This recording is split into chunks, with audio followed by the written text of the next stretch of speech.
Vande Mataram viewers. आज ये जो वीडियो मैं आपके सामने लाया हूँ ये देवी अहिल्या विश्वविद्यालय बीकॉम फर्स्ट ईयर का फाउंडेशन का पेपर है। आज के इस वीडियो में हम आधार पाठ्यक्रम के दो पेपर यानी हिंदी भाषा और अंग्रेजी भाषा एवं संस्कृति के प्रश्नों को डिस्कस करेंगे। ये सभी प्रश्न ऑब्जेक्टिव टाइप थे, हाँ, लेकिन इस बार ये चेंज हुआ है। इसमें मल्टीपल चॉइस के साथ साथ आपको ट्रू और फॉल्स, सत्य असत्य प्रश्न भी दिए गए हैं। तो चलिए शुरू करते हैं बिना समय गवाए, जल्दी जल्दी। पहला प्रश्न है हिंदी से। इसमें मिनिमम मार्क्स 17 है और अधिकतम तो आपको दिख ही रहा है 50 नंबर है। मैथिली शरण गुप्त की रचनाओं के मुख्य स्वर क्या हैं? ऑप्शन तीसरा सही है, प्रेम, भक्ति और राष्ट्रीय।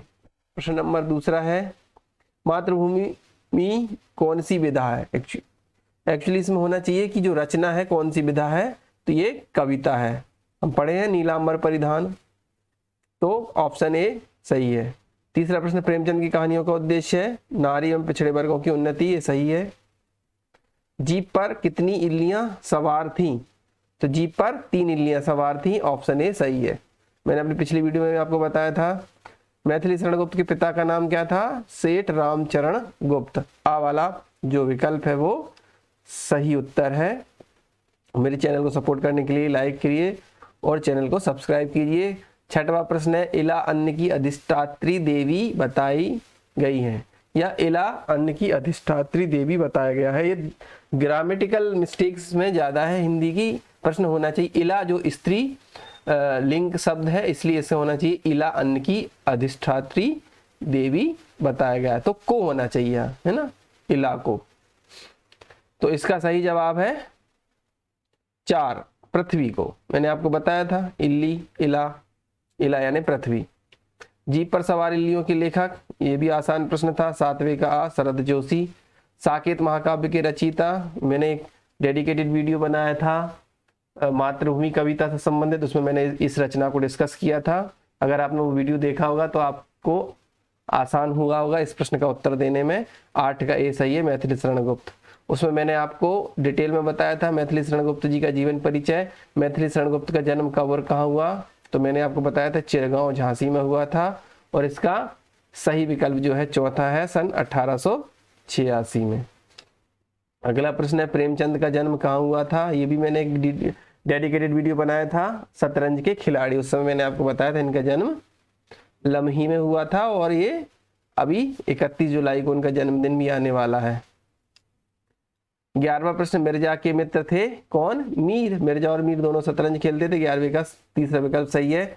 अगला प्रश्न है शतरंज के खिलाड़ी कहानी के लेखक कौन है? तो प्रेमचंद शतरंज के खिलाड़ी के लेखक हैं।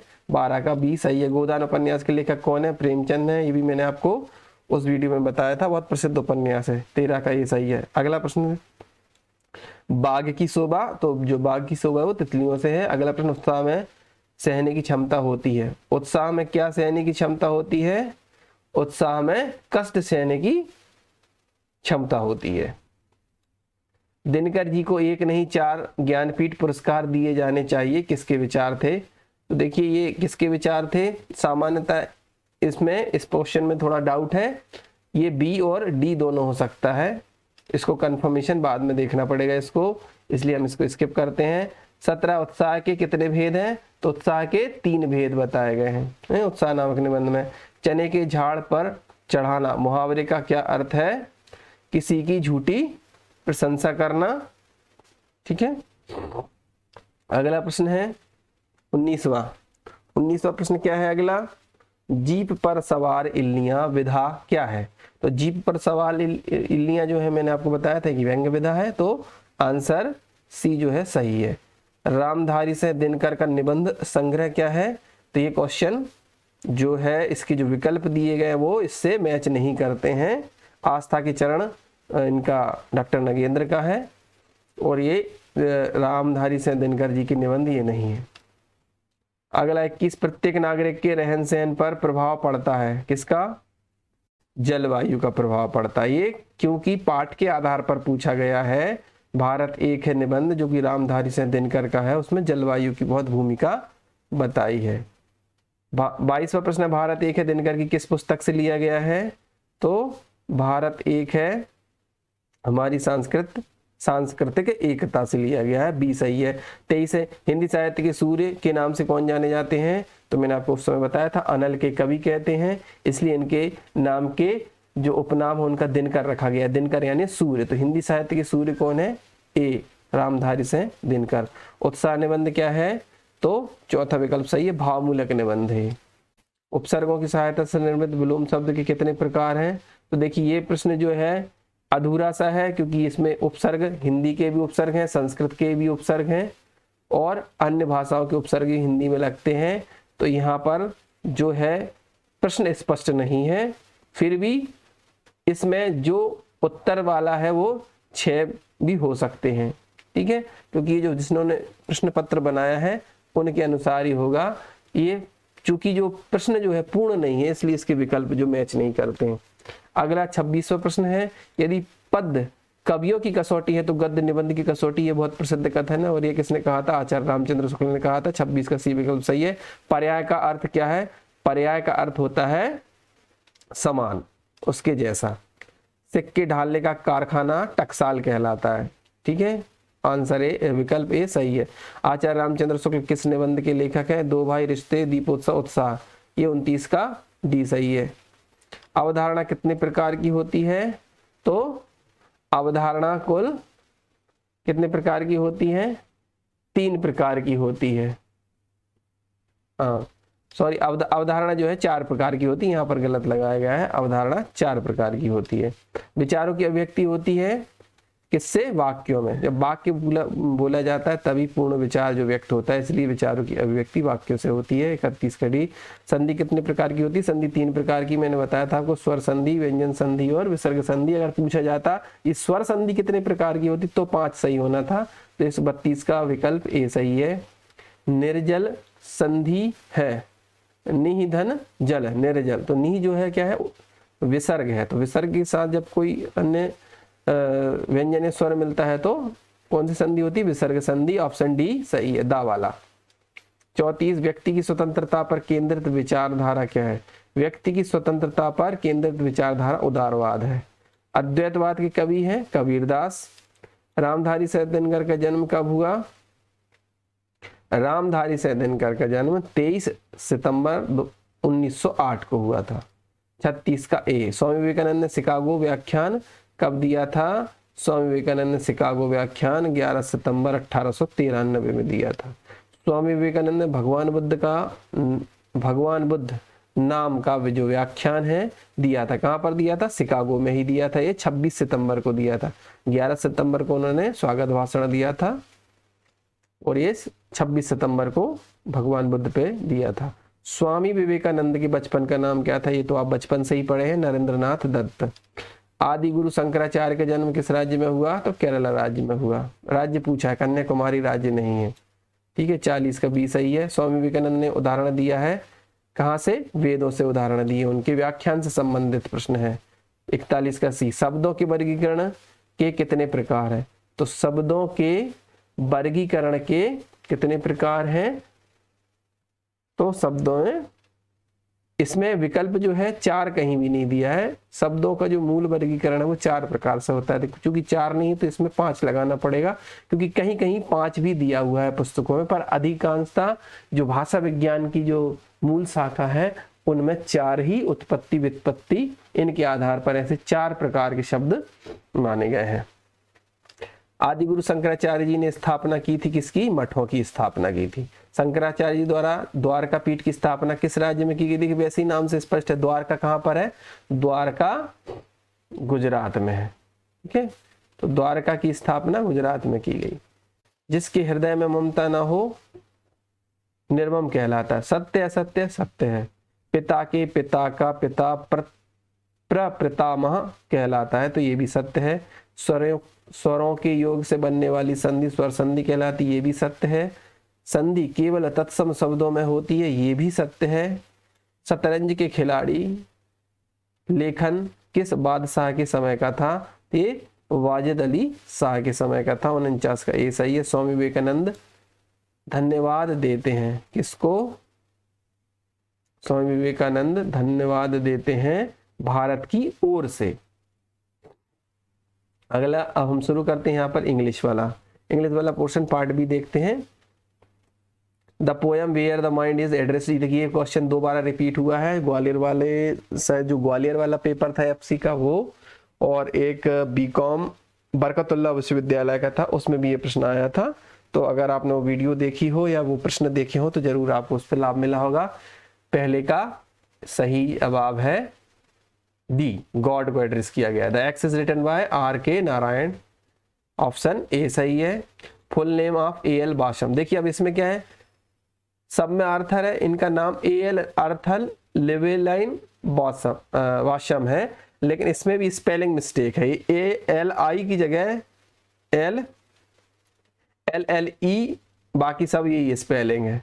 तो अब देखा जाए तो ये भी सही होना चाहिए। अगर उस दृष्टि से अगर इन्होंने इसकी स्पेलिंग गलत कर दी है बीच की, तो ये ऑप्शन भी सही होना चाहिए। डिपेंड कर रहा है अब इसमें कौन सा वो मानते हैं। तीसरा चलते हैं, चौथा प्रश्न, the old face of India. देखिए इस प्रकार के जो प्रश्न होते हैं ना वो भटकाते हैं, आपको समय बर्बाद करते हैं इस प्रकार के प्रश्न भी, इस जो ऑब्जेक्टिव परीक्षाएं होती हैं उसमें। The old face of India is changing very fast, मैंने सैंपल पेपर में आपको वो बताया था, यहाँ इसमें लिखा है चेंजिंग, इज चेंजिंग, है ना।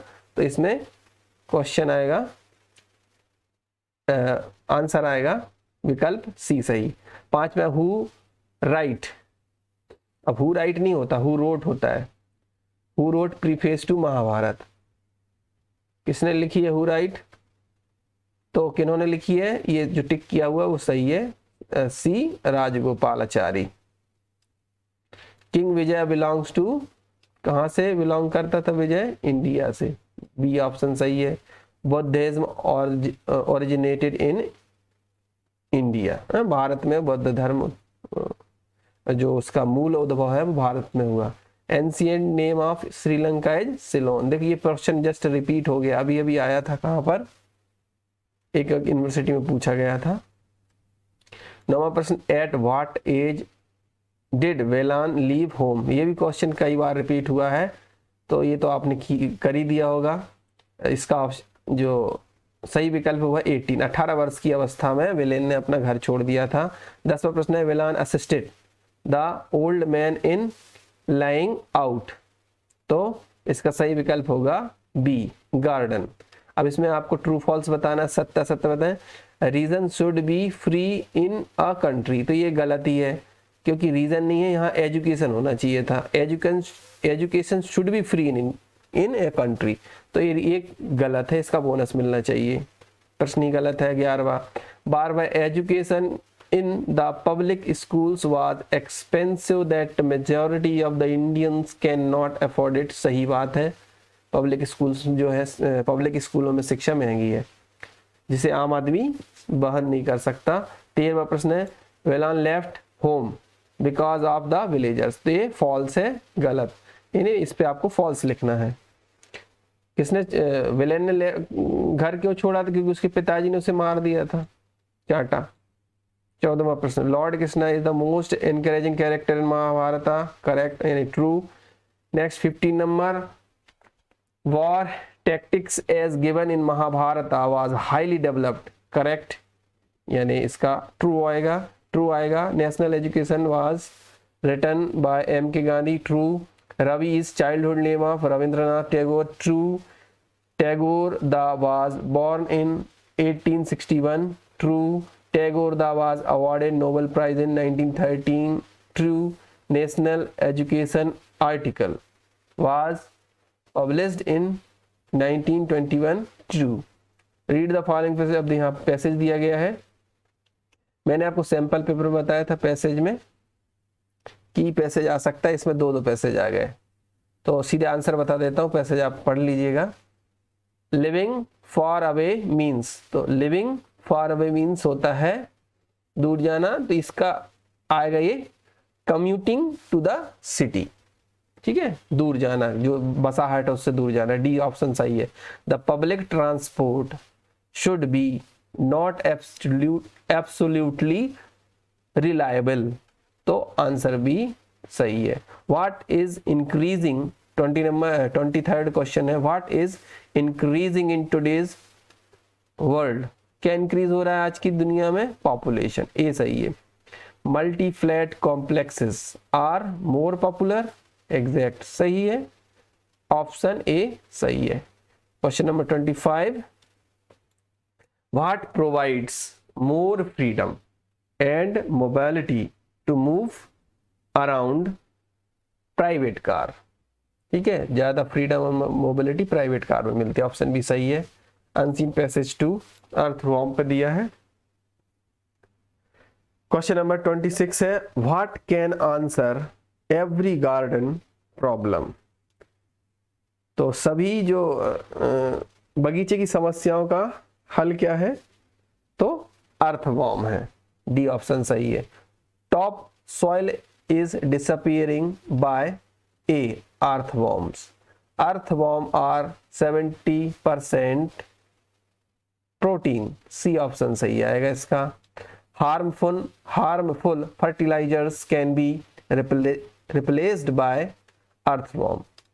Question number 30, a worm growing association is, क्या आएगा इसमें? Option A active in many stage. Question number 31 है, any name of the world, ये गलत है 31, ये वर्ल्ड नहीं होना चाहिए, ये होना चाहिए वर्ड यानी शब्द, वर्ल्ड यानी हो गया दुनिया, तो any name of the word, किसी शब्द का जो नाम होता है वो नाउन होती है, तो आंसर ए सही आना चाहिए।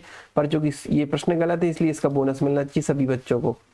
एन एब्स्ट्रैक्ट नाउन डिनोट्स, जो एब्स्ट्रैक्ट नाउन होती है वो किसको डिनोट करती है? फीलिंग्स को, हमारी जो भावनाएं होती हैं वो भाववाचक संज्ञा होती हैं, एब्स्ट्रैक्ट नाउन होती हैं। 33, ये chair is a collective noun of, अब देखिए यहां पर भी गलत कर दिया, ये CHOIR होना चाहिए, चौर है ना, यानी झुंड, झुंड होना चाहिए, तो इसमें चेयर दिया है तो पहले तो स्पेलिंग गलत हो गई। अगर ये CHOIR हो यानी करेक्ट होता तो इसका आंसर बी सही होना चाहिए था, सिंगर्स। तो यहाँ पर क्या है, ये चूंकि ये भी प्रश्न गलत है इसलिए इसका बोनस मिलना चाहिए बच्चों को। नेक्स्ट 34 है, they have a school of fish, ठीक है, they have a school of fish, इसका मतलब होता है उनके पास मछलियों का झुंड है, स्कूल ऑफ फिश यानी झुंड। ये सब कलेक्टिव नाउन के उदाहरण है। 35 है, what is the superlative degree of beautiful, superlative degree क्या है इसकी? ब्यूटीफुल की, ब्यूटीफुल, मोर ब्यूटीफुल और मोस्ट ब्यूटीफुल होता है, तो सुपरलेटिव है आखिरी वाली degree, most beautiful, option B सही है। 36, what is the total number of parts of speech, तो 8 पार्ट ऑफ स्पीच होते हैं, 36 का 8। Honesty is the best policy, which word is an abstract noun, abstract noun कौन सी है? जो फीलिंग्स होती है वो है ऑनेस्टी, ए ऑप्शन सही है। 38, each of the boys blank given a present, तो the each of the boys was आएगा इसमें, ठीक है, फिल इन द ब्लैंक में वाज आएगा। 39 में द कंट्री इज, क्या आएगा? The country is tear by fraction, तो यहां पर देखिए give correct from correct form of the verb, तो जो क्रिया है ना टीयर यानी फाड़ना, तो टीयर यानी फाड़ने की क्रिया का सही इस्तेमाल करना है इस वाक्य में। तो जो कंट्री यानी जो देश होता है ना, तो देश को फाड़ना नहीं कहेंगे, तो यहां पर आएगा टॉर्न, TORN लिखना है आपको यहाँ, टॉर्न यानी विखंडन, बिखरना, तो इसमें TEAR की जगह TORN आएगा फिल इन द ब्लैंक्स में, ठीक है। थोड़ा अलग टाइप का जरूर आया है, मल्टीपल चॉइस नहीं दिया है, इसमें थोड़ा और दिमाग लगाना पड़ेगा इस पेपर में आपको। 40 है, I did it myself, सही है इसमें। 41, we shall now begin to play, which word is an adverb, तो इसमें क्या आएगा? इसमें आएगा ऑप्शन सी सही, नाउ जो है इसमें एडवर्ब है। 42 है, Anita is knitting sweaters, sweater knitting यानी बुनाई करना, स्वेटर बुन रही है, किसके लिए? टू वार विडो या फॉर वार विडोज, तो इसमें फॉर आएगा, है ना, प्रपोजिशन पूछा है इसमें, फॉर आएगा। 42, 43, always speaks the truth which is an uncountable noun, तो यहाँ पर जो सच्चाई है, जो ट्रुथ है वो अनकाउंटेबल है। ऑलवेज तो विशेषण हुआ। 44 है you should help the poor. ठीक है, यहाँ पर ऑप्शन सी आएगा। दे प्रे। ठीक है, प्रे यानी प्रार्थना करना, PRAY।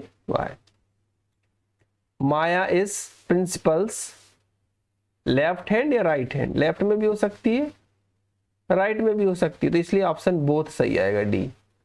47 I want to buy क्या? कौन से शूज? Leather shoes. अब लेदर तो दो जगह लिखा है, तो सही जो लेदर की सही स्पेलिंग है वो ये है LEATHER, इसलिए जो विकल्प बी है वो सही होगा। मुझे सपोर्ट करने के लिए चैनल को सब्सक्राइब कीजिएगा। 48 है we all blank our hair,